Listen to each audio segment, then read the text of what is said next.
Okay, so we are sitting here in your new 2020 Subaru Crosstrek Premium. Things are going to look very similar to the 2019 model. There are a few minor differences. Probably the most notable thing here is that down on this bank of buttons, there is a new button right here.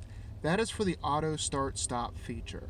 So this is something that is new for 2020 on the Crosstrek, is that when your car comes to a complete stop, at a red light or a stop sign or anything like that, the engine will shut down on you. This is to save on fuel as well as emissions when the car is idling.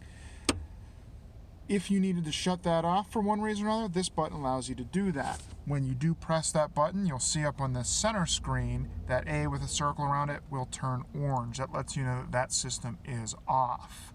If it is white, that means it is on. Now there is a line through it. That means that this car, even though it's idling right now, isn't going to shut off. And that's because it's in park.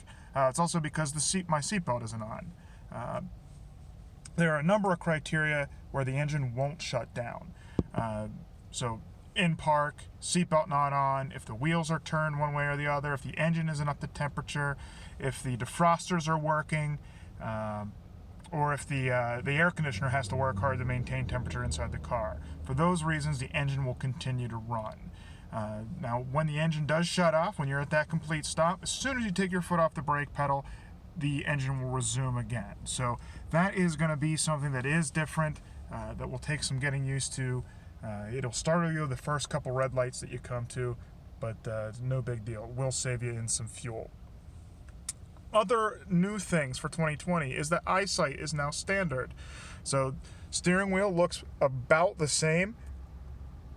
Difference here is your cruise control buttons are a little bit different. So to turn on the cruise, you press that guy right there. That turns on your adaptive cruise control. So you see that in that center screen, that silver card does represent you. And if your cruise is set at 65 miles an hour, it's going to work just like regular cruise until that vehicle in front of you is moving slower than 65 miles an hour. In that case, if that car is only moving 50 miles an hour, your car will beep at you once, and you'll see another silver car displayed up on that screen ahead of you, letting you know you're engaged with that traffic. And you will follow them at their speed until you're able to get around them, or if they get out of your way. And you'll follow them at a distance which you can control by using these two buttons. So the top one extends the distance, the bottom one is going to decrease that distance. And you'll see when I hit that, you'll see those white hash marks disappear or reappear, giving you more distance or less distance depending on your situation. You'll also see that you do have a lane keep assist as well. So the car does have lane departure warnings where if you're moving faster than 39 or 37 miles an hour, the car will beep at you if you're starting to veer outside your lane. With this feature on, not only will it beep at you, it will actually nudge you back into the center of the lane. It's not autopilot, it's not going to drive the car for you, but it does. You'll feel the steering wheel kind of steer you back into the center of the lane, and that's indicated on the right hand side of that screen by that white icon there. So those two features can be used individually or together. Either way, that'll work there. Also on the steering wheel, we'll notice that there is a S and an I button. This is new for 2020 as well. So if you see next to the P for park, there is an I in brackets. That means the car is in intelligent mode, which is the standard mode that the car drives in. It's the most fuel efficient way it goes. But if you wanted a little bit of extra oomph, if you hit the S for sport, you'll see that I turn into an S, and you see the acceleration curve there briefly as well. So those are new differences there on the steering wheel.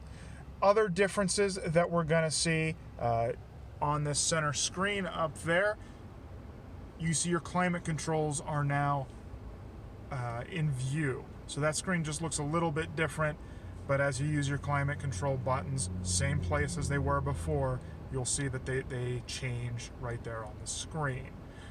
Also, along with your eyesight, you're going to see up here, there are two buttons to turn off other eyesight features. So your lane departure warning, which I mentioned earlier, it's going to beep at you if you start to veer outside your lane. If you wanted to shut that off, you can press and hold that button and turn that feature off.